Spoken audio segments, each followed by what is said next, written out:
পুঁটির মায়ের দাঁতের যন্ত্রণাটা আরো বেড়েছে। কাল সারা রাত যন্ত্রণায় ছটফট করেছে। আমাদের বৈদ্যমশাই দাঁতের শল্য চিকিৎসা শিখতেই বাইরে গেছেন, আজকের মধ্যেই আশা করি চলে আসবেন। কিন্তু ও যে আর পারছে না। শোনো, তুমি একটা তুলোর মধ্যে লবঙ্গ তেল দিয়ে পুঁটির মায়ের যে দাঁতে ব্যথা হচ্ছে তার গোড়ায় রাখো। বৈদ্যমশাই এলে আমি তোমাদের বাড়িতে যেতে বলছি। আচ্ছা গোপাল দাদা। যাই, বাজার থেকে চটপট ঘুরে আসি, এরপর আবার রাজসভায় যেতে হবে।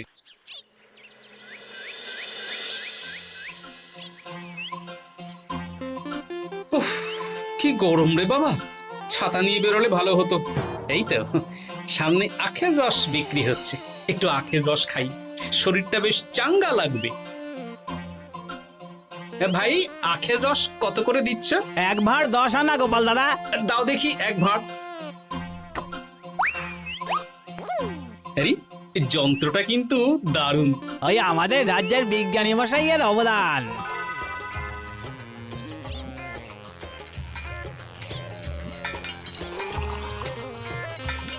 এই নাও গোপাল দাদা।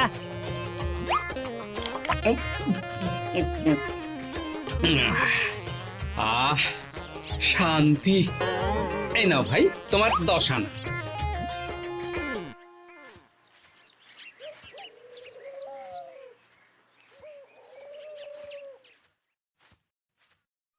কি রাজবৈদ্য, এই ফিরছ নাকি?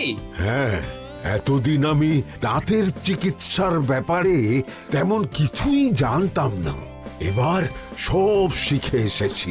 ভালোই করেছো, তুমি একেবারে প্রথম রোগীকে দেখে তারপর রাজসভায় এসো। প্রথম রোগী? পুঁটির মা গো, কালকে সারা রাত যন্ত্রণায় ঘুমোতে পারেনি। আরে আর বলো না, কদিন আগেই পুঁটির মাকে নিয়ে পুঁটির বাবা আমাদের বাড়িতে এসেছিল।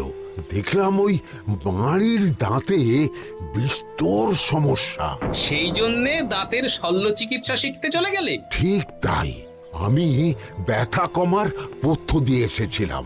দেখি এবার দাঁতটা তুলেই দিতে হবে। তাহলে তুমিও পুঁটিদের বাড়িতে যাও, আমি বাড়িতে থলে রেখে আসছি। আজ না হয় দুজনে একটু দেরি করেই রাজসভায় যাব। বেশ বেশ।